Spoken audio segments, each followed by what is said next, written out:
Hello everyone, this is going to be my portrait of an atheist video. I haven't been tagged or by anyone, but I just thought it'd be a rather interesting video to make. I say interesting, but I'm going to have to forewarn you that it might be a bit boring because I've lived somewhat of a sheltered life, so I'll try and make it as interesting as I can, okay? So, how did I become an atheist? Well, when I was growing up, I wasn't really introduced much to religion. Well, I knew about it, and even in school and something. School, I remember praying, and I remember singing hymns as well. But it wasn't really something that really interested me back then. You know, it was just something boring that you had to do. I mean, just like lessons or something like that. It was just something that you went through the motions with. My parents weren't really religious. They never really went to church, and so in my house it wasn't really something that was brought up, and it wasn't really something that was given a second thought. My grandparents, I think some of them went to church like a few times. They weren't really regular church going folk. They didn't go religiously, if you'll excuse the pun, but they were more traditional people. I mean, that's to be expected from people of that era. But as I said, I think they went to church a few times. My mum's mum, though, was she called herself a spiritualist. I think she believed in God, and she went to a spiritualist church a few times in her life as well. But I think they expel the virtue of people more. They believe in, I don't know if that made sense at all, but they believe in healing hands. They believe that if you sort of move your hands across somebody's body, you can heal, I don't know, wounds or arthritis or any sort of ailment like that. And they believe in psychic powers and things like that as well, and other crap that I don't believe in. I think my nan also believed that she could she had healing hands, that she could sort of move her hands across people's body and cure them of what ails them. But that's not something that I believe in, or even believed in then.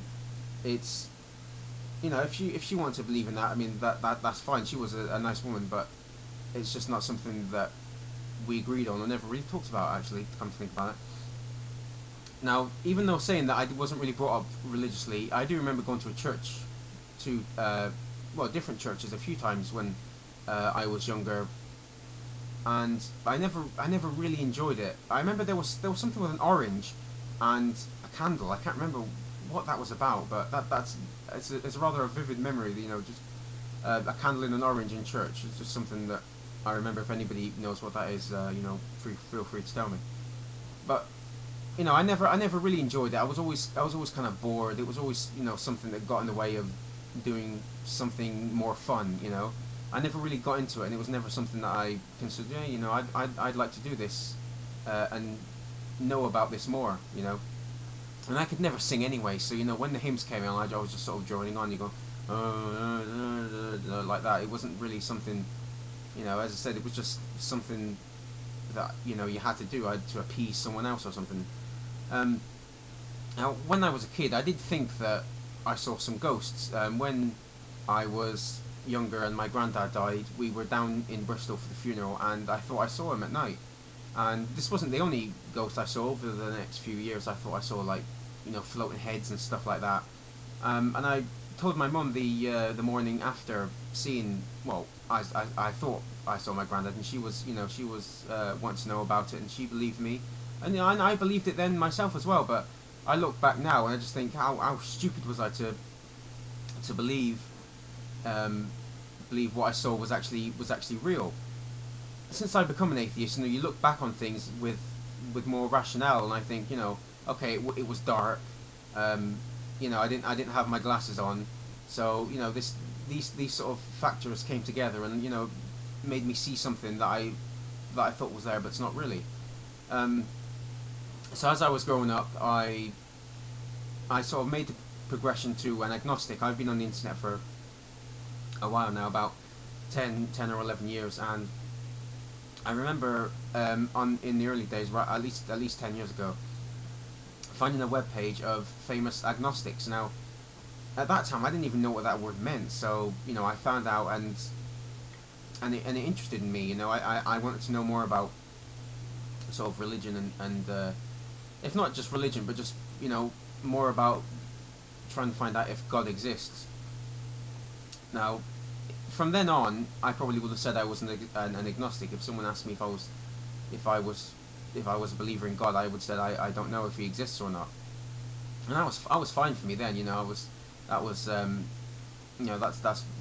That's where I was, and I was happy with that then. Now I think comedians like George Carlin helped me a lot, and Penn and Teller. I've always liked George Carlin ever since I watched him in Bill and Ted, which was like years and years and years back, probably when it first came out. And even now, the two Bill and Ted films are two of my favourite films of all time, and that probably started my love of Keanu Reeves. But that's another video. I've always liked edgy, controversial humour as well. I mean, I think when I was younger, it was more of a teehee, forbidden thing that you're not allowed to watch. But as I was growing up, I found more of Carlin's stuff, and I loved it. It spoke to me, and I found myself agreeing with him a lot. I've always been interested in religion, especially the history and the mythology, and even the architecture, which is one of the only good things I can say about what religion has brought to this world. Not so much in America, but in Britain we have these sort of beautiful 400 or 500-year-old churches, and they're just gorgeous to look at, and they look great inside as well. You have these sort of huge stone archways and stained glass windows, and these huge roofs, and they're just architecturally speaking, they're a marvel, and they're very interesting to look around and just try and find out the history of them, and what's gone on in this place, and the echoes of history going through the church. I mean, it's very interesting. I think YouTube helped a lot as well. I registered very early on, as you'll see from my join date, which was in 2006, and from those early days I subbed to people like The Amazing Atheist and Thunderfoot. Now, even though I wanted to know more about religion, back then I didn't even know what a creationist was. As even with now, if someone asked me where I got my morals from, I would have said the same thing as I would have said then. I get them from myself, and even it seems absurd to me that people would fly in the face of things that we have evidence for. That's always been my stance. So as I was subbing to more and more atheist, agnostic people, and watching as many videos as I can over the months and the years that passed since then, and as I was subjected to all these new ideas and theories and about various subjects in life, and I found views of mine were starting to form. I think they probably were there anyway, but I just needed something to to bring them out, and I found myself getting more angry at the religious injustices that I've seen, and the bigotry, and I found out that I was syncing up more and more with the atheists that I was subscribed to. I couldn't even tell you when I thought I was an atheist. It wasn't like I had a light went on in my head, or there wasn't a defining moment. It was just a kind of a natural progression. Even now, when if I'm going to have a conversation with someone and I say that I'm an atheist, it still seems now that it's kind of a taboo thing to say, that they might think badly of me or something, or it's still somewhat of a controversial subject. But that's probably me being a paranoid idiot. So that's me. That's why I'm an atheist. I've always been kind of person that's been attracted to truth. I mean, I consider myself rather a left-wing person, but if there was some bullshit going on in the left wing, I would speak out about it. I'm not kind of a person to just to love everything that's done by people that I agree with, and just hate everything that's done by conservatives or something. I mean, I'm more I